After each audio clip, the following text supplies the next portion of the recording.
Previously on XenoGears. Join my party. No. Join my party? No. Please join my party? Fine. Yes! However, I am gonna betray you for like 20 seconds. Wait, what? Wait, did you seriously just skip over my entire arc? Yep. Hey, Faye. Gut punch? That's the only significant thing I get to do in this first disc. Ramses out! Oh my god, Faye's in a coma. Well, on the bright side, I guess that means that I get to be main character now? Actually, no, we're going to give main character status to this 16-year-old boy we just met. What? And now for your 11 o'clock news. Shocking news out of the ethos today as evidence emerges revealing that for the first time in any form of media ever, a fictional representation of the Christian church has turned out to be evil. But first, the weather with our eye in the sky, Krellian.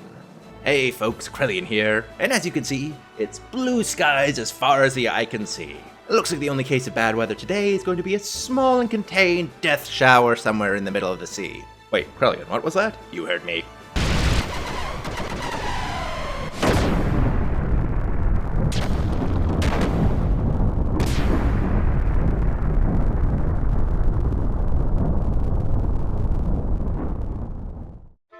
Okay, so it's been a while, huh? Where were we? Right. So our group just discovered that the ethos used to work for Solaris, but tried to start their own little revolution, which resulted in Solaris bringing down the metaphorical hammer and wiping them out. Anyways, our group quickly reconvenes back on the Yggdrasil 2 and make tracks, or waves I guess, for the Thames. And upon your arrival, you find that the ship is battered, but still relatively okay, honestly. It seems like Solaris was actually less interested in really wiping the ship out than they were at getting to the ruins that it was searching for. The ruins that apparently held some sort of ancient weapon that the ethos could have used to rebel against Solaris. And well, while you have no idea what that weapon could possibly be, it's pretty obvious that Solaris getting their hands on it would be a bad idea. So the lot of you give chase towards the underground ruins nearby and head into the mechanical halls beneath.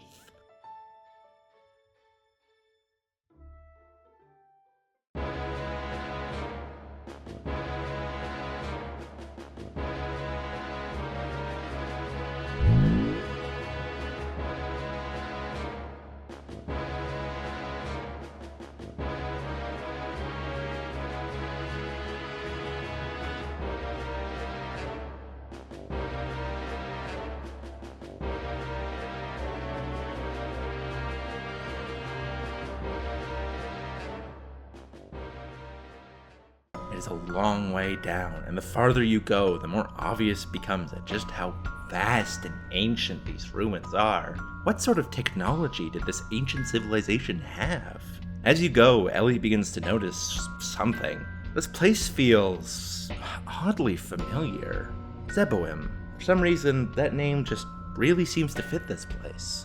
Still, deeper and deeper you must head in. You fight off several platoons of Solarian guards as you go, but eventually you arrive at the bottom, where you find a facility, a lab of sorts.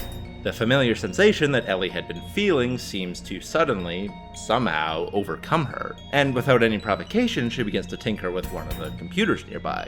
However, when Sitan asks her what the heck she's doing, she replies, she doesn't know.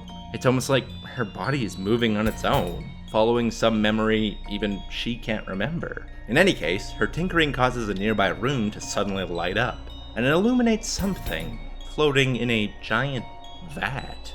It's a girl, an incredibly young girl, unconscious and suspended in the liquid within.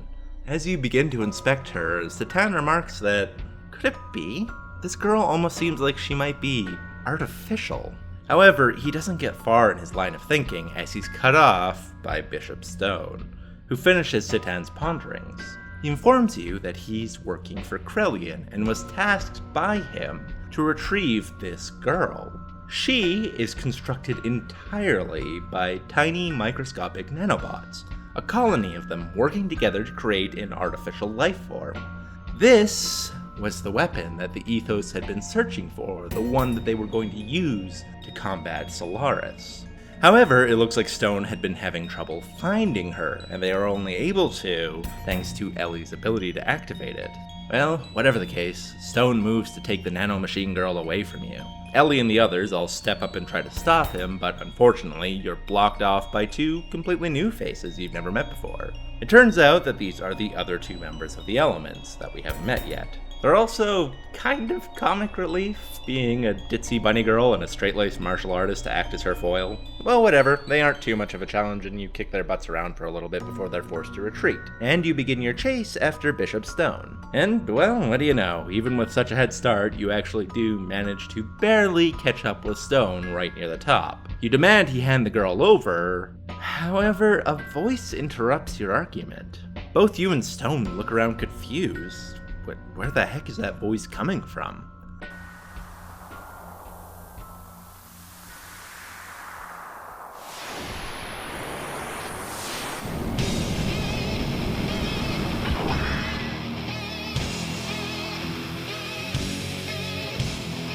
Oh fuck.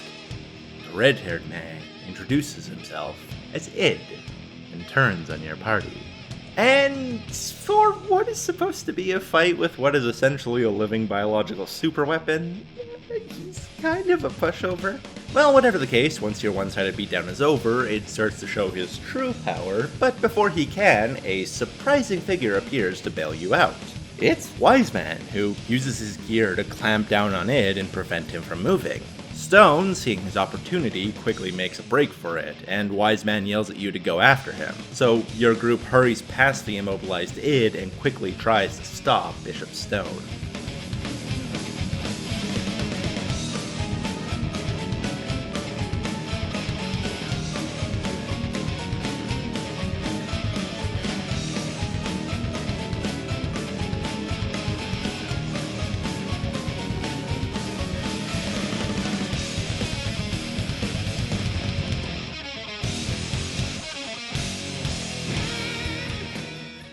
Unfortunately, though, you are not quick enough, and you make it to the surface just in time to watch the Solaris ship slowly drift off into the distance.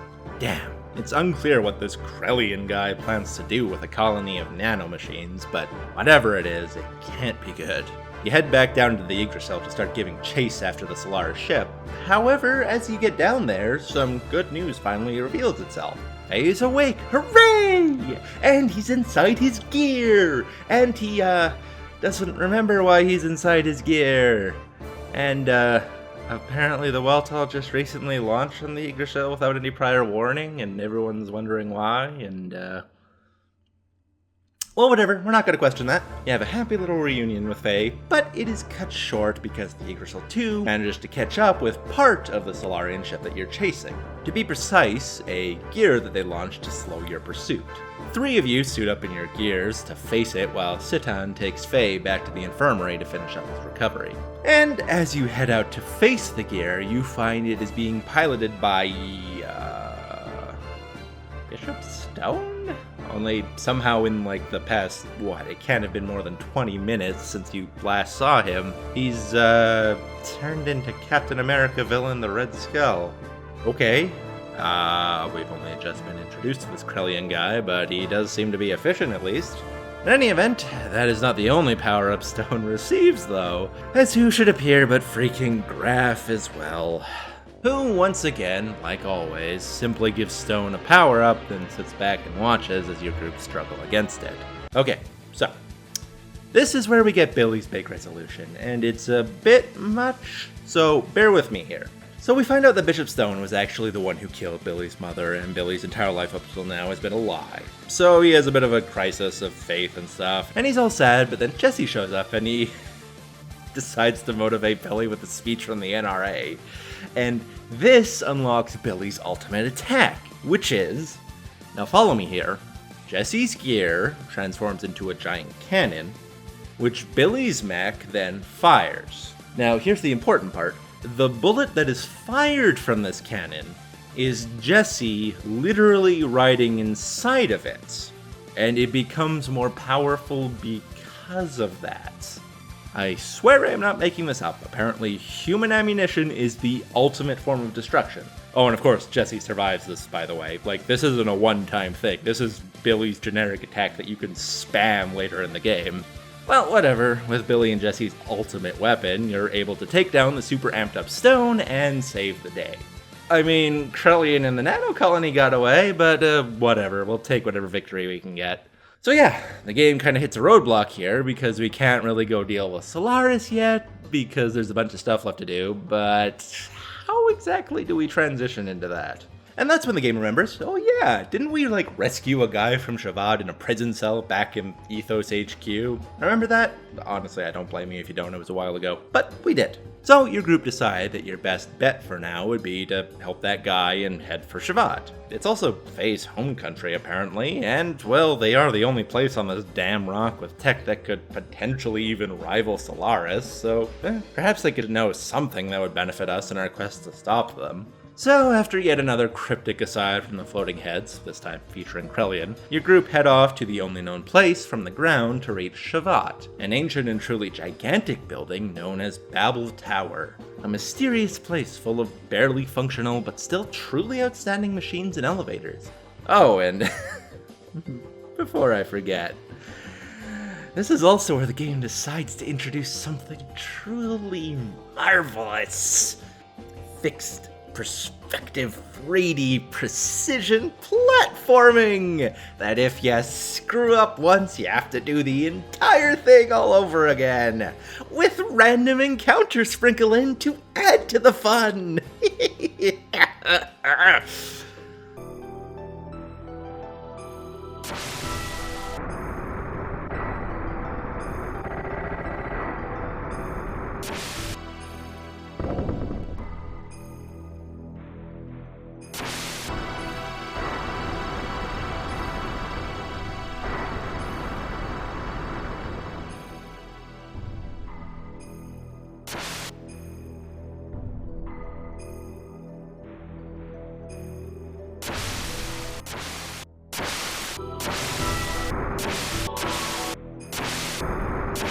Are we having fun? Isn't this fun? You're having fun! Ah! And so, after a few failed attempts and a sudden but very real realization that you're 100% okay with death now, you make it to the second section of Babel Tower. There, you find a familiar face waiting for you. Oh, for God's sakes, Ramses, get a hobby or something, man. How many times do we have to teach you this lesson, old man? That being said, I kind of feel like the game is in on the joke itself at this point because I literally one-shot him this time. No ifs, ands, or buts about it, this game is not balanced. Well, whatever, once again Ramses is defeated, and once again he is forced to slink away, the shame of defeat looming over him as always. So, that little aside out of the way, you continue your ascent up Babel Tower, and it's at this point that you, as you're capturing this footage for the summary of this XenoGears video that you're in the process of making, look over at the GameFAQs walkthrough you're following to make things a little easier for you, and scroll a little ahead and find out that, much to your surprise, the forced platforming section that you thought was over and done with is not even halfway complete.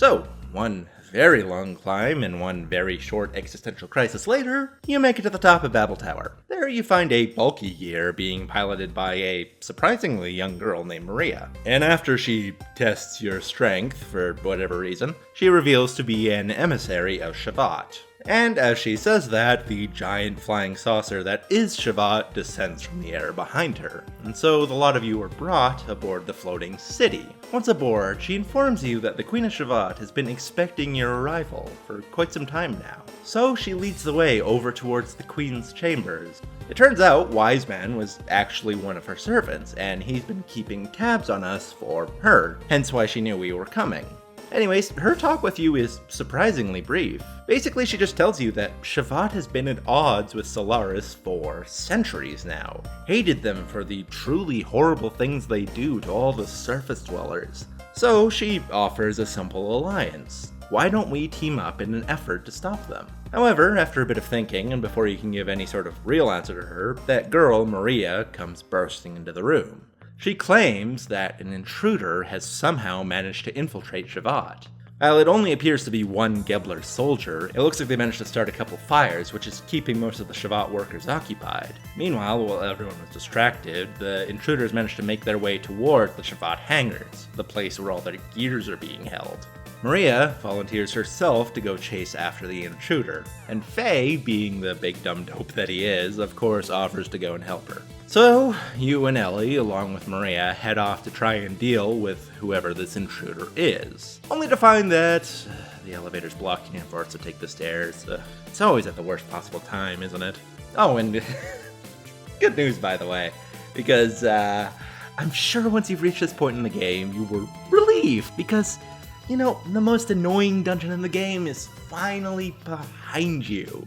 Well, good news, everyone, because we are about to embark on the second most annoying dungeon in the game. Only instead of terribly controlled platforming, we are instead given just pure tedium, as the dungeon is a long, endless maze of super samey stairwells and corridors. Seriously, it is so easy to lose track of where you are on this damn thing. And of course, who could forget, it is also littered with some of the most annoying enemies in the game, period. Like these guys, who do decent damage, occasionally steal your MP to make it harder to heal, and only take 1 damage at a time, meaning every fight is literally doing nothing but spamming triangle. Or these guys, who deal damage based on how much damage they've taken. So, if you don't kill them quickly enough, they will wreck your shit like no other. Oh, and who could forget, you're forced to use Maria, the worst melee fighter in the game.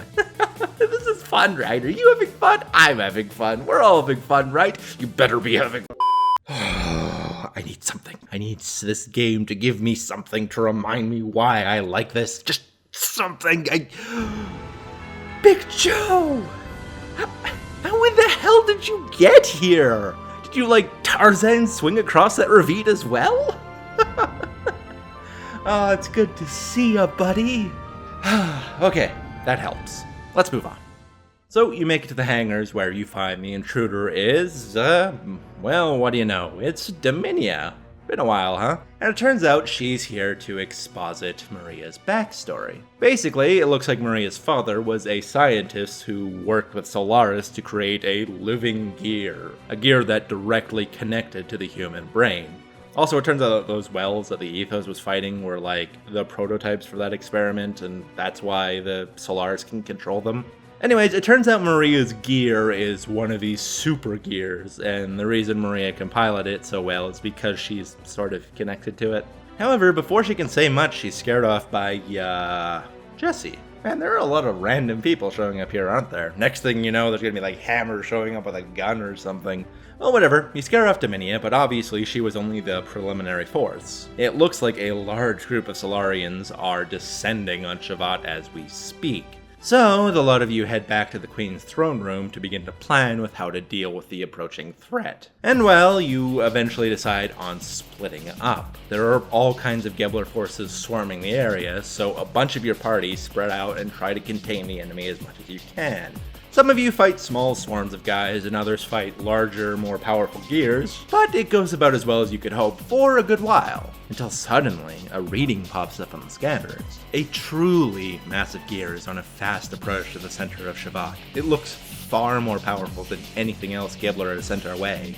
And well, in fact, it looks like it's being piloted by none other than Maria's father himself, the scientist behind the creation of these ultimate living gears. Another super gear able to respond to its wearer's commands far more quickly than a regular gear could. Our forces are already spread thin trying to deal with the small fry, so how on earth are we supposed to stop this menace? Come on, Firescale, think. There's gotta be something you can do to stop this menace. Let's see here. You could, Maria can't really fight. She doesn't want to fight her own father. Maybe, Choo-Choo? What the hell are you doing here? Get back to the Yggdrasil or whatever. I've got to think of a strategy here. Think. Come on. There's got to be some way that we could possibly fight it to What the fuck is going on?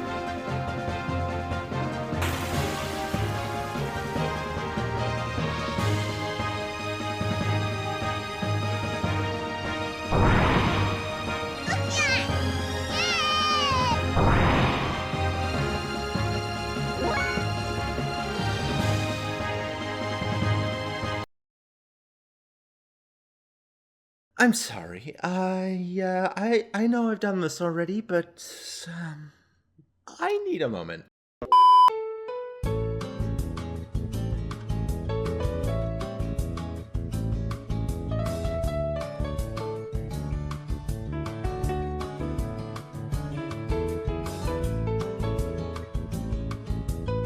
Okay, so let's just run through the events that happen here real quick. So apparently Choo Choo is like an ancient beast of prophecy or something, which somehow allows her to do this.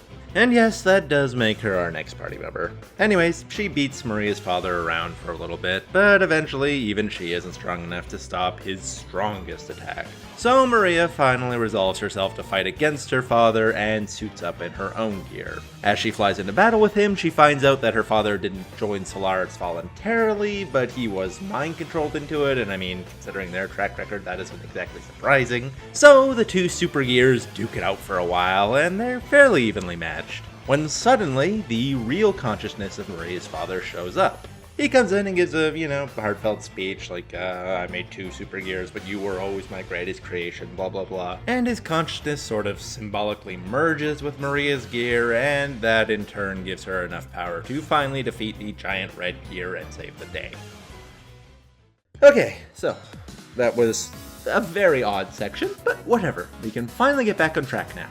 So, you meet back up with Queen and finally sit down and talk about how the hell are we gonna defeat Solaris. And well, the Queen helpfully informs you that there are 3 gates, as they're called, which are these sort of generator thingies that keep Solaris hidden from the outside world. Basically, if we even want to be able to attack them, we need to destroy these things. There's one near Ave, one near the old Ethos HQ, and one that's kind of currently unknown. It's just sort of somewhere south. But whatever, we kind of know where to go, so we decide to head off to destroy them.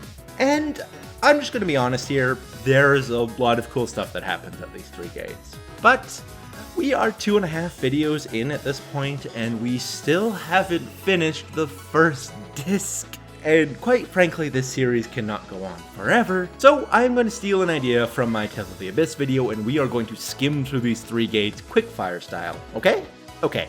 Right, so first you head to Ave, where you find out that Psyncin has actually occupied Margie's hometown of Nissan. Oh, and by the way, to make this whole process faster, Shevat fitted your submarine so it can freaking fly now. Jeez. From sand to sea to sky, what can't the Yggdrasil do? Anyways, obviously Bart and the rest of you won't stand for Margie's village getting invaded, so you defeat a bunch of Ave guards and find out that Psyncin invaded Nissan to get to this underground ruin that's hidden beneath it, and you find out that there was actually this ancient facility that was created by Bart's ancestors, and inside lay any number of super crazy weapons that were designed to save Ave in times of need, and you can only get in there with the Fatima Jasper, which it turns out is actually just any one of the Fatima bloodline's eyes. There's like a retina scanner that can recognize blood or something. I don't know, but that's how you get in. So a lot of you head inside. Psyncin shows up and pretends like this was all part of his grand plan. You're forced to fight a whole bunch more guards. It's revealed that Sigurd is actually Bart's half-brother.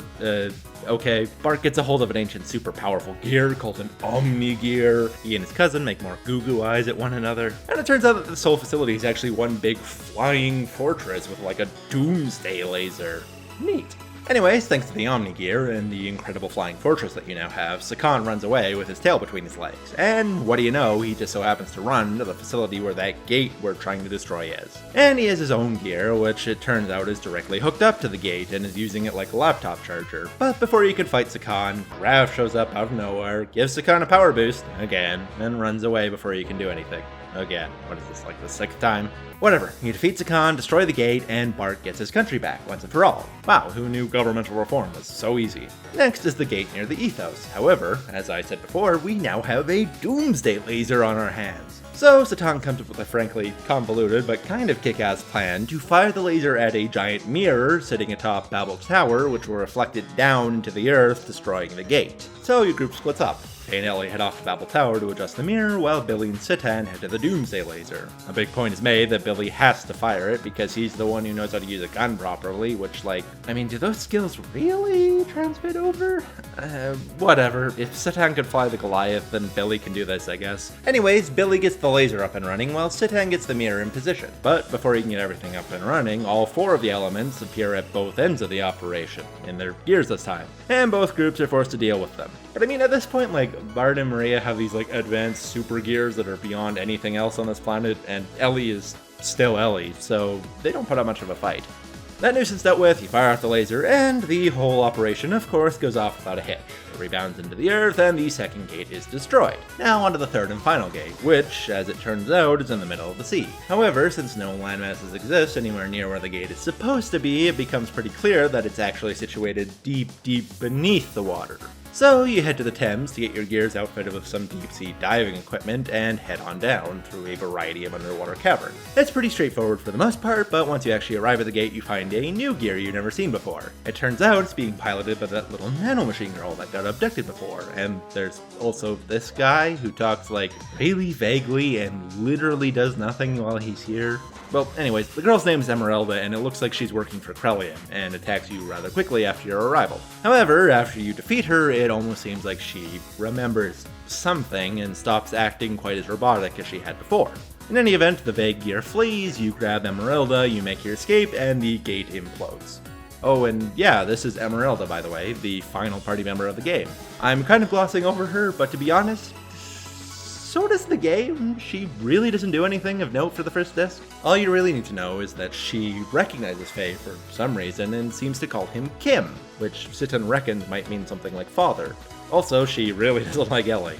But whatever. With that finally done, we have destroyed all three of the gates, and Solaris finally phases into existence. At last, after all this time, we can finally take strides to enter and ultimately defeat the evil that is Solaris. So you head back to Shevat, meet up with the Queen, and ultimately come up with a plan on how to attack Solaris. Considering Solaris' size and military strength, a full-on assault would be basically impossible. So, infiltration is required. Sitan, Ellie, and you will be part of the preliminary group, seeing as Sitan and Ellie both have prior experience inside Solaris, and Faye's the main character. Meanwhile, the rest of your party, including Hammer and Choo Choo for whatever reason, will infiltrate the city from a different side.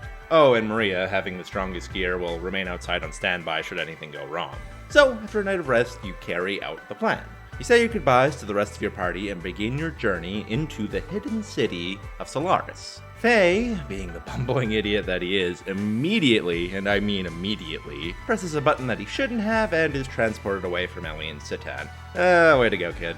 Anyways, it turns out he managed to wind up in the slave section of Solaris, the place where surface dwellers are forced to perform manual labor for their overlords. Fortunately, you bump into Ellie very quickly while you're down there, who it looks like split up with the doc so that both of them could go look for Faye. So with a bit of planning and some careful sneaking around, the two of you are eventually able to work your way out of the slave quarters. Fortunately, for you at least, it seems that most of the security systems in place still recognize Ellie as a lieutenant in the Gebler army. Perhaps Ramses was too proud to admit he had a deserter in his crew or something. Whatever the case, it makes movement through Solaris a heck of a lot easier than it would have been, and you quickly make it to the main section of Solaris, the place where the citizenry lives. It's a hustling little place, futuristic but seemingly quite happy. Many people go by about their everyday life without a care in the world. The place seems blind to all the horrible things going on outside its borders, all the atrocities its government has been committing. As Faye and Ellie survey their surroundings, an announcement begins. It's a presentation from the Emperor of Solaris himself, a grand show proclaiming the wonders of Solaris. How they've managed to fight back the evils brought upon them by the land dwellers. How God's love shines down upon the people of Solaris. So yeah, we are literally deep in the propaganda state, huh? Cool. Well, as the Emperor's speech goes on, a man appears behind him. It's Krelian. And for the first time, Faye gets to see what he actually looks like. And upon seeing him, a wave of memories burst forth from within Faye's subconscious.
Huh. Well, you can't dwell on it for too long, because as Krellian talks, he reveals that he's managed to capture all of our allies. At this, Faye shouts out in rage, how dare they capture his friends? Ellie throws her hands over his mouth and tries to quiet him down. We're still undercover after all. They're undoubtedly looking for us if they've captured our friends. But, for whatever reason, Faye starts to take this moment to act like a petulant child. Seriously, he even calls Ellie a snot. Well, his acting up causes a nearby guard to take notice of them, and it's not long before he realizes that the two of you are the two most wanted people in all of Solaris. He calls several security robots to his side, and the two of you are forced to flee. Ellie, using some quick thinking, leaps over a balcony and drags Faye into the sewers beneath, their only real escape route. The robots chase after you for quite a distance, but eventually you make it through enough winding tunnels, find a manhole, and manage to escape their detection. But where the heck are you? You've run so far, you must be completely off course by now. Well, actually, Ellie reveals that she jumped into the sewer specifically because she knew where it led. We are currently in the first class section of Solaris, where all the most powerful and influential people live. And well, we're also standing right outside Ellie's home.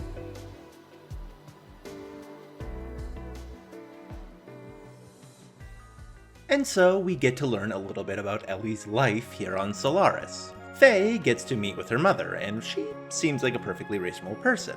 However, it looks like Ellie is a little on edge around her. At first you'd imagine it's just because she's being nervous, because, you know, the both of you are on the lam, but it actually seems to run a little bit deeper than that. After something of a cute, let's say, shower scene, Ellie talks a bit about her past, about how her red hair isn't something normally seen in Solaris. The blonde Aryan look is very much Solaris' thing. Both her parents fit the bill perfectly, so she's always gotten sideways glances from the other Solarians. However, while she was young, she had a nanny, a woman whom her father had saved from the slave quarters, a woman who was actually a surface dweller. So, because of her red hair, for much of her life now, a doubt has lingered, larger and larger in the back of Ellie's mind.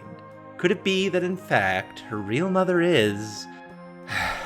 well, whatever. This isn't the time to dwell on that thought, is it? Ellie's finally managed to work up her nerve to complete a task that she planned on doing when she came here. You see, she plans on breaking into her father's personal computer. He is a high-ranking Solarian after all. Perhaps from there we could get some info on where they're keeping our friend's prisoner. So quietly, trying to avoid Ellie's mother's detection, the two of you sneak into her father's room, boot up his PC, and are immediately caught red-handed.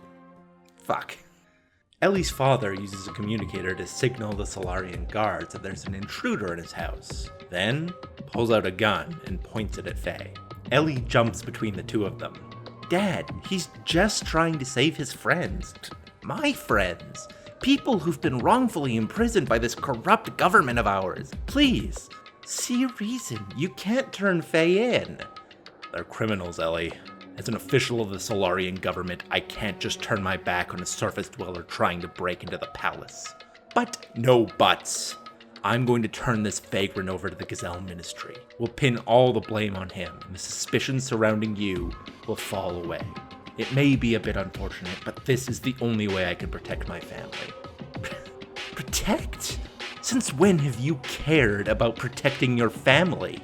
My entire life, you've only cared about protecting one thing. Your secret.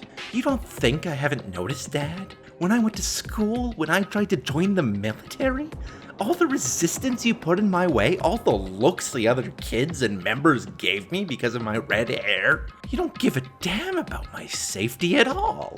All you care about is protecting your greatest shame, that I am half surface dweller. Upon hearing this, Ellie's mother, who had been standing near the door, rushes out of the room, tears forming in her eyes. And well, kind of surprisingly, it's very heavily implied that Ellie is 100% wrong here. She was just born with red hair, because, you know, genetics sometimes throws curveballs. But the truth of the matter is, she is her mother's daughter. At this point, Faye finally decides to speak up. He tells Ellie to patch things up with her mother. Even if what she said was true, her mother did raise her. Just stay here, Ellie. Leave the military, make up with your family, and lead a peaceful life. That's all I want for you. As for Ellie's father, Faye states that he's just gonna slip away. No muss, no fuss. But if he still insists on trying to send in his way, Faye is willing to put up a fight. At this, Ellie's father pauses before turning on his communicator and informing the guards that the intruder has managed to escape. And so, with a simple nod, Faye leaves Ellie behind with her family and returns to the main streets of Solaris. But what to do now? Well, I guess that's not too hard. While the majority of your friends were shown to be captured, it turns out that Sitan didn't turn up on the monitor, so there's a good chance he's still out there. He's probably still looking for you from back when you initially got separated with Ellie. And, well, what do you know? It doesn't take long at all for you to once again bump into Sitan.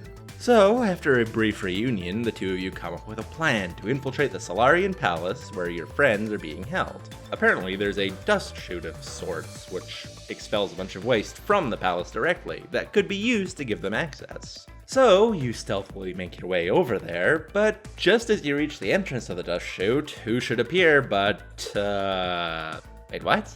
But didn't we just do a big thing about how she shouldn't come with us?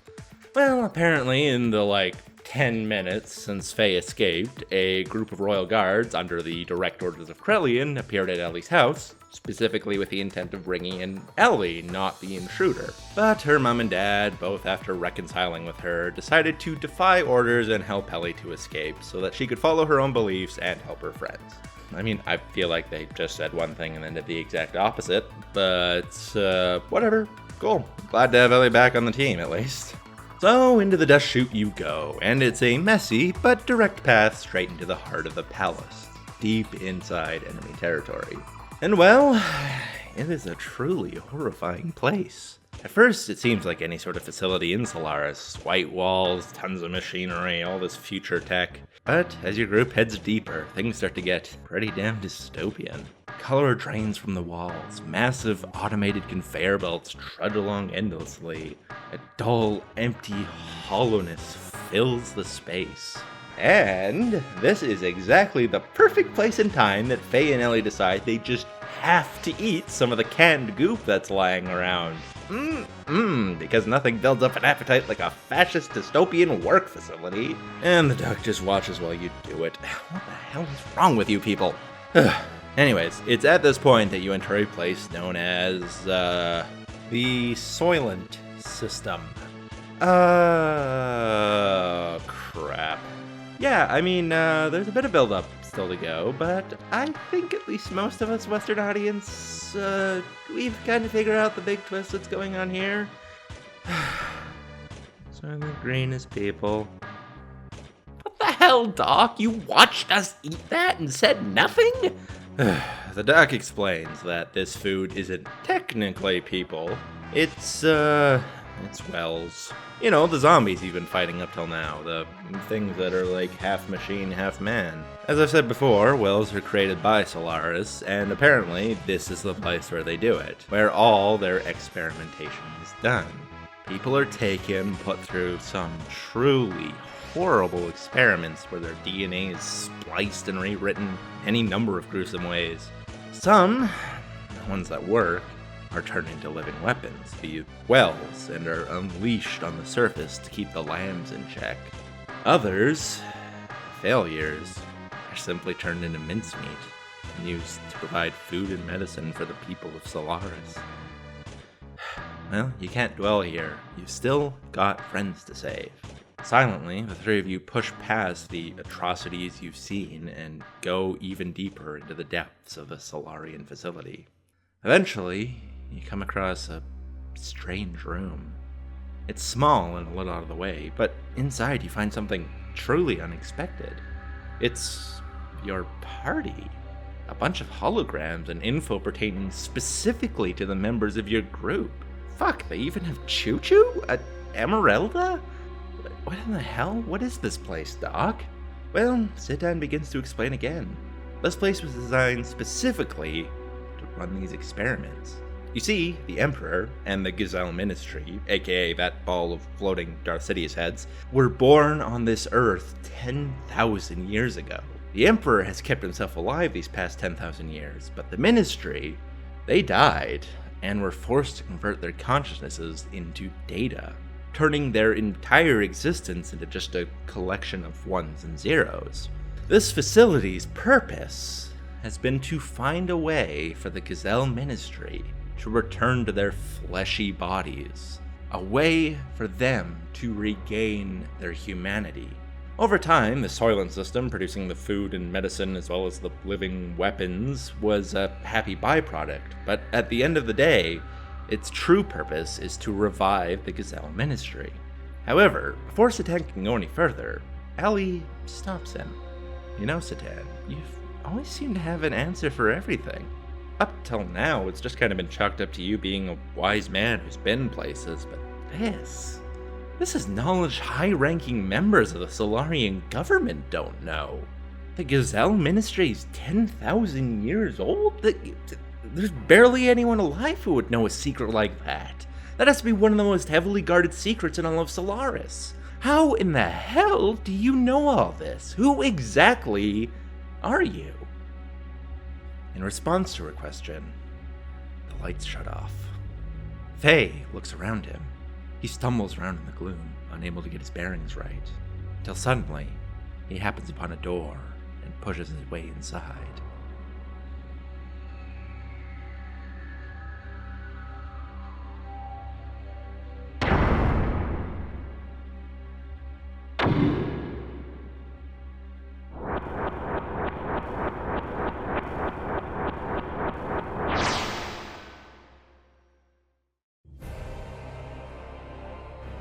It looks like this entire time, way back since Faye woke up in the Han, Sitan has been working for Solaris. His objective all along has been to watch you, Faye, since the very beginning, since you came to that village. His wife, his daughter, his entire life there, all of it had just been part of his task, to watch over you. Apparently, the Gazelle Ministry plans to use your friends, Bart, Billy, Rico, even Emeralda, as their bodies once they regain true life. With them, they shall proceed onto their true plan, the resurrection of God, and their journey away from this puny rock we call home, and into the greater, wide universe. As for Ellie, well, for whatever reason, seems like Krellian has taken a particular interest in her, so the Gazelle Ministry relinquished her over to him. Anyways, their monologue over, Faye is left in his suspended prison, alone, save for Sitan. Faye calls Sitan out. How could he do this to us? We're not just pawns for the Gazelle Ministry to use as they please. Sitan simply stares at Faye. What do you plan to do from there? It's impossible for you to move. Despite your big show, your defiance and yelling, you weren't able to save your friends when they needed you most. When the person who mattered most to you was taken, you couldn't do anything about it. Through all of this, you were powerless. You weren't able to do a damn thing. Slowly but surely, a rage begins to build in Faye. He yells it at the dock to stop, but he can already feel that same familiar sensation washing over him. He can hear the blood pumping in his ears, and before he realizes it, Faye passes out.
When Faye finally comes to, he finds he's been rescued by Bart, Billy, and Sitan.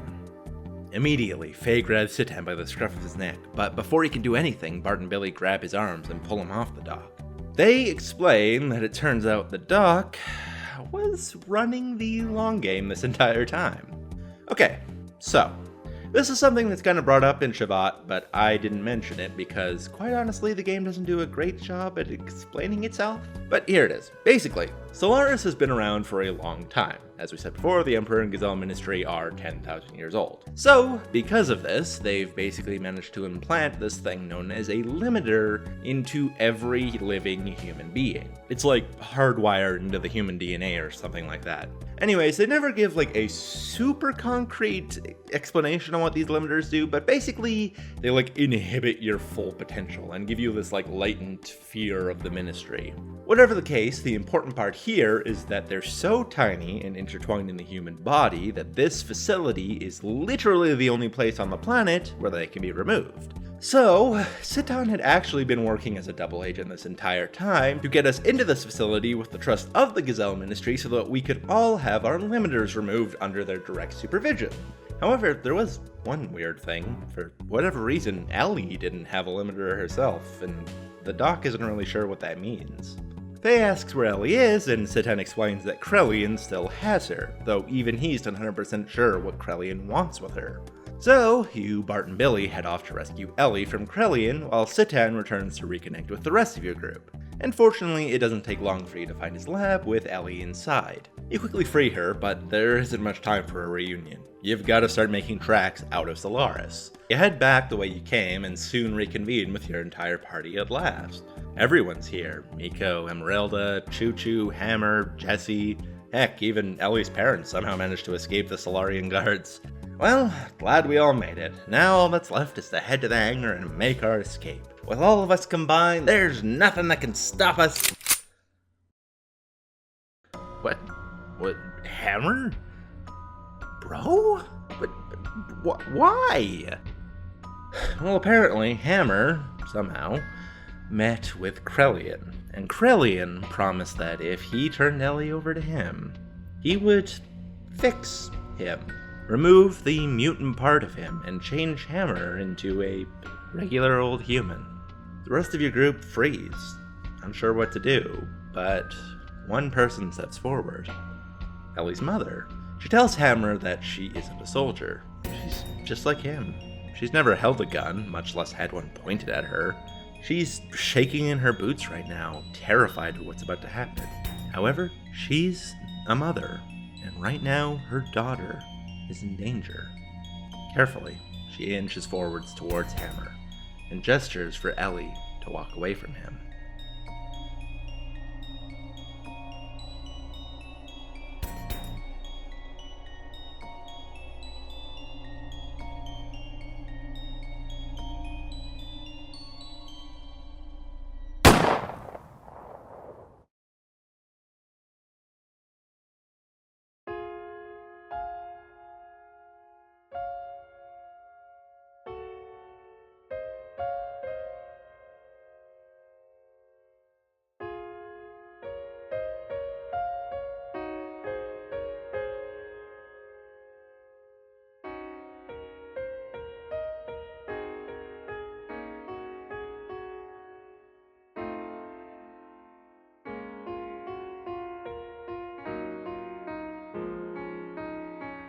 However, as always, there's no time to grieve yet, because just when things couldn't look any worse, who should appear but Graf and some hooded servant of his.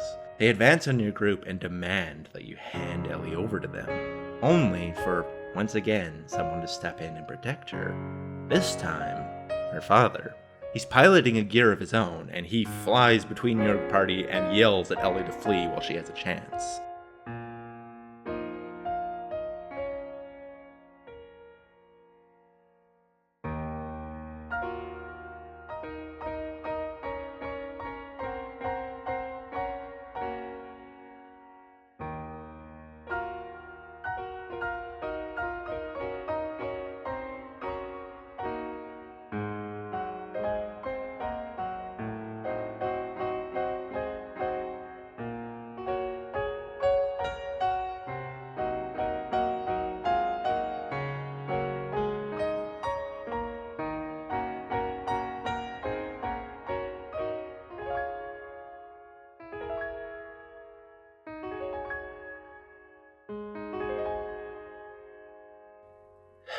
The group are in disarray. Both of Ellie's parents are dead, Hammer's disappeared, and now Graf and his executioner are advancing on you. Faye looks around him in despair. He looks at his battered friends behind him, at the threat walking towards him. And once again, he begins to hear the blood pumping in his ears.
So, it is revealed at last. Although, I mean, like, most of you already figured this out at this point, right?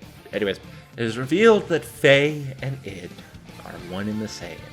Id is a latent personality sleeping within him, only awakening in true moments of distress. Thanks to his awakening, the lot of you were able to escape and make it back to the Yggdrasil safely. However, while that may have saved us from Graf, we're now in danger from Id, because, like always, he's going on a fucking rampage. Your group head to the Yggdrasil's bridge to try and figure out the best course of retreat, but it ain't gonna be easy. As we've already seen, that thing is fast as hell, and it certainly didn't have a problem destroying the last Yggdrasil. How on earth are we going to escape something like, wait, guys, where did Ellie go?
So, that would have been a good spot to end the video on. It's a big climactic moment.